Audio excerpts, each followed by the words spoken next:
Hello दोस्तों, नमस्कार।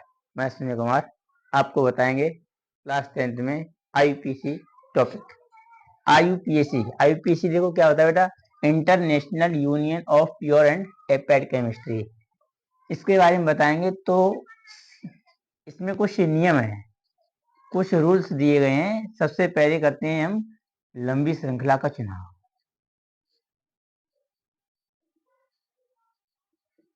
लंबी श्रृंखला का चुनाव करते हैं। फिर दूसरे नंबर पर देखते हैं कि विषम परमाणु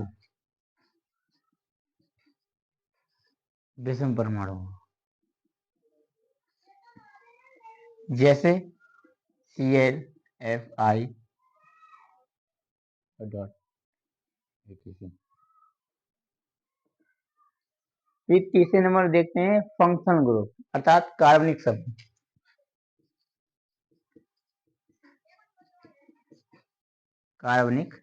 समूह। एग्जाम्पल में जैसे OH, CHO इत्यादि। अब देखते हैं आईयूपीएसी नाम कैसे बनाते हैं। ध्यान देना कि एग्जाम्पल में देखते हैं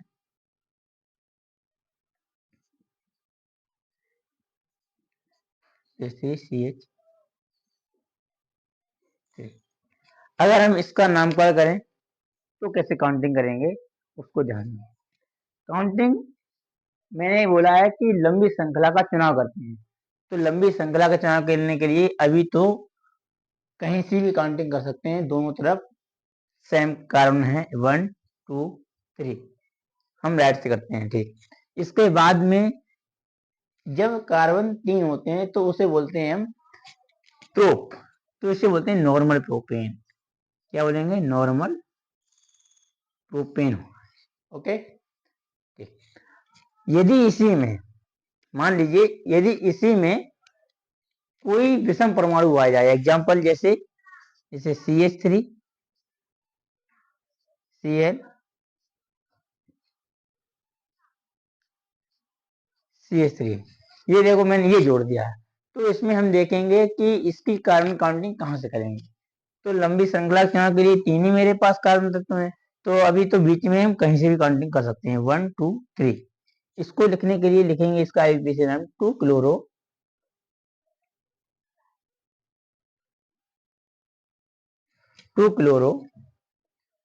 प्रोपेन। क्या लिखेंगे? प्रोपेन। ऐसे बनाएंगे।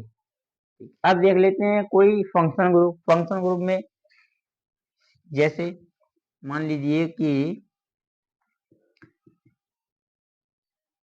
CH3 on CH2 CHOH CH2। ठीक। अब देखते हैं कार्बन की काउंटिंग कहां से करेंगे। काउंटिंग के लिए 1 2 3 4, 3 पे आ रहा है फंक्शन ग्रुप। लेकिन मुझे ये देखना है कि कार्बन की काउंटिंग करते समय जहां से विषम परमाणु या फंक्शन ग्रुप पास में पड़ता है तो वहां से काउंटिंग करते हैं। जैसे यहां से करेंगे तो 1 2 3 4। अगर हम यहां से करते हैं तो 1 2 3 और 4। तो यहाँ से 3 नंबर पे वाली समूह जुड़ा हुआ है, ठीक है। और यहाँ से अगर कर रहे हैं तो यहाँ पे 2 नंबर पे जुड़ा हुआ है। तो हम ये काउंटिंग नहीं करेंगे और ये वाली काउंटिंग यहाँ से करेंगे। ठीक, समझ गए। तो इसका नामकरण करने से पहले जैसे यहाँ पे लिखेंगे, इसे 2 तरीके से बना सकते हैं। या इसे ऐसा करते हैं to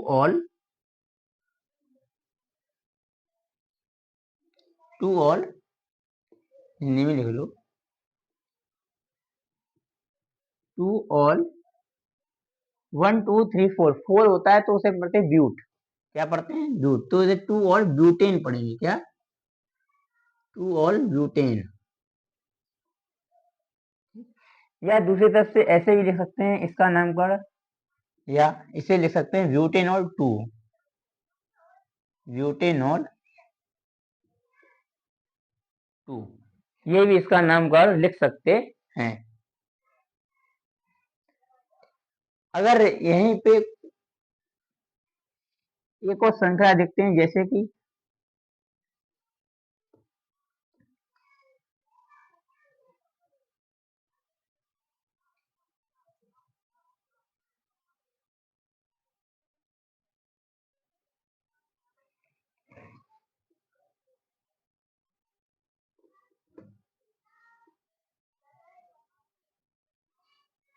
CH CH2 E I HCH3। मान लीजिए ये आपकी कार्बन श्रृंखला है, ये इसका नामकरण करना है। आईपीएस हम कैसे करेंगे? पहले देखें कार्बन काउंटिंग 1 2 3 4 5, यहाँ से 5 कार्बन पढ़ रहे हैं, यहाँ से देख लीजिए 1 2 3 4 5 6, यहाँ से 6 पढ़ रहे हैं, तो कार्बन की काउंटिंग करेंगे हम यहाँ से और लंबी श्रृंखला का चुनाव करेंगे। तो ये हमारी सबसे लंबी श्रृंखला बन गई है। ठीक है, ये सबसे लंबी श्रृंखला बन चुकी है। इस लंबी श्रृंखला में फिर हम देखेंगे कि विषम परमाणु कितने जुड़े हैं, तो काउंटिंग करेंगे। यहाँ से कर रहे हैं 1 2 3 पे मैथिल आ रहा है, लेकिन यहाँ से कर रहे हैं 1 2, तो यहाँ पे 2 पे आयोडो आ रहा है। तो इस प्रकार से काउंटिंग हम यहाँ से करेंगे 1 2 3 4 और 5 4 5 6। तो यहाँ पे 6 कार्बन आ रहे हैं, तो काउंटिंग हम यहाँ से करेंगे नीचे की तरफ। ओके, अच्छा, इसके बाद अब देख लीजिए इसका नामकरण करने के लिए देख लीजिए यहाँ से यहीं लिख देते हैं। यहाँ पे लिखेंगे 2 आयोडो, क्या लिखेंगे यहाँ पे नामकरण करते समय यहाँ पे भी अल्फाबेट सीरीज का ध्यान रखना पड़ेगा। आई से पहले आई आता है, तो यहाँ पे रहेगा 2 आयोडो, 2 आयोडो। ठीक, इसके बाद में आएगा, देखो 4 नंबर पे मैथिल समूह जुड़ा हुआ है, ये एल्किल समूह का पहला ही कार्बन है, इसलिए मैथिल पढ़ेंगे, तो ये बोलेंगे 4 मैथिल, 4 मैथिल। इसके बाद देखो यहाँ पे कार्बन कितने हैं, 6 हैं, इसे बोलते हैं और सब सिंगल बॉन्ड से बॉन्डेड हैं, तो इसे पढ़ेंगे हेक्सेन। क्या पढ़ेंगे? 6 को पढ़ते हैं हेक्स, और यहाँ पे आ जाएगा हेक्सेन। क्या आ जाएगा? हेक्सेन। समझ गए?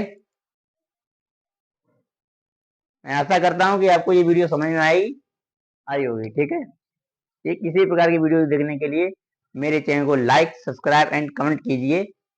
Thank you.